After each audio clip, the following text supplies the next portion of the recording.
Ana nabatanzi munnange unawolabidde video eno genda ku police we reporting oyo omusajja obusungu bwayogeza agenda kukuba amasasi omusajja akyakwagala ate ebintu byakuwa byetumanyi ne tutamanyi bikulu bimuluma omusajja ayogeza busungu bungi nabatanzi guard your life that man might do something bad omukulu Lwasa totuleta ko maruge Masaka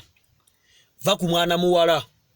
ate abasajja be Masaka tubakoye kubanga tubalabyeko musaga mpitirivu wano waliwo omusajja omukulu omusumba eyavaayo n'aswaza mukazi we nga babadde amugulira ebiki gwalira muno n'abaana abakulu abali ku university n'amuswaliza emisana tuku ku kituuti abasajja Masaka banne temutuswaza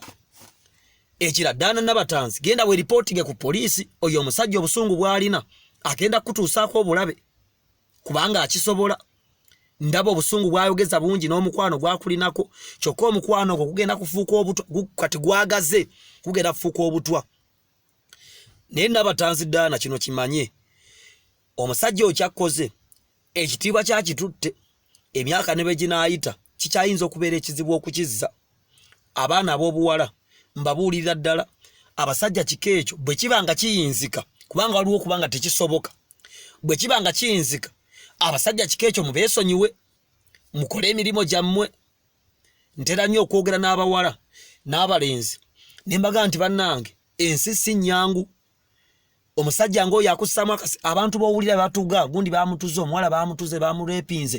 abasajja baweerera abaana wano emakerere ne ku mayunivasity n'aguladuwetinga nga n'ayanjula boyfriend omusajja n'akutuga okwewala ettemu okwewala okuyirwa asidi chovola ebiseera ebisinga nze Dr. Timba gamba amazima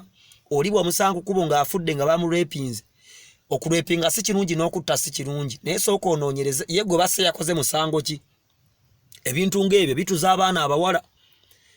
abawala bangi abandaba ng'omusajja yakuweerera si gw'ofumbiddwa manya olimbulaba olinnye ku landi mayini ekirala ebyo bwe tubivaako abavubuka muteekeemu amaanyi okukola ekizibu kya Uganda si be bavubuka abasasomye wabula be bavubuka abasomye omwana kasita akizuula nti nze sisomye atandika okukola emirimu gye naye omuvubuka kasita akizuula nti nsomyeko aba n'ebimulimbwongo kyova olaba ku social media ku ssaawa 3 osanga abavubuka abali mu kwogera nga bakomentinga nga ne video baziraba n'obuuza bakola mirimu ki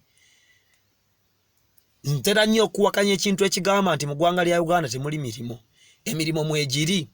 wabula omwana bw'azuula nti okusoma kuganya atandika okuyiiya mu ngeri yonna omwana bw'amala university wamala senior 6 alondamu emirimu gy'ayinza okukola government ne bonatondawo emirimu kyeyinza okukola kwe kutondawo factories abavubuka gye bayinza okugenda okukola n'amakampuni ne factory bwe naaba ekola miguwa we yasoma diguli oli mwetegefu okugenda Nakasongola okole singa Sudiru agamba nti bannange bammetta waliyo kampuni y'ebikajja ejjinja waliwo abeetegefu okusula diguli bagende bakole nti nedda twagala nnyo oluusi emirimu gy'okulowolereza kati bannaffe abawala ne bagwa mutego bw'abasajja ng'abo ba Lwasa ne bagwa mutego bw'abasajja abasumba agenda okwagala enkyakulangire emisana tuku ku kituuti so ate kati ffe abavaayo okukola emirimu n'okwagala okwejja mu levo ya ordinary nga muyimuka nga mutuvuma nga mutujerega naye nze sifaayo omuntu omwavu taŋŋaana kukola kyenjagadde era sijja kujja ne explaining nti Dr. T n'omulimu guno nina guno nkola guli nina payroll bweti nina onansasula ki sijja byogera nja kuleka okole byoyagadde ogere byoyagadde naye abaana abawala kankozesa ekigambo kino nyekibi bagenda balira bwerere bamale babaswaze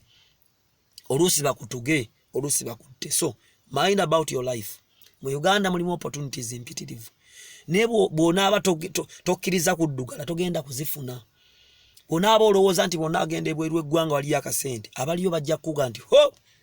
muganda atunoonya na kudda buzi kyo nga ate waliwo abakoleddeyo abakola emirimu gyammwe mbwesigwa mwebale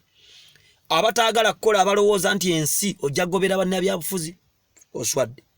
bannabyabufuzi they are rich people byolaba ku social media si bya ddala si bwe bulamu obwa ddala Segirinya mukwano gwange byagamba si bya ddala musajja mugagga is a rich person ayina omusaala gwa $5,000,000 kati mubaka wa parliament ayina 3 ayina allowance agenda ebweru ayina emmotoka ayina ennyumba ayina buli kimu so mind about your life ekira waliyo Katonda tusabe Katonda nga abavubuka Katonda atugamba okulokoka n'okukyusa empisa zaffe nze Dr. T Amale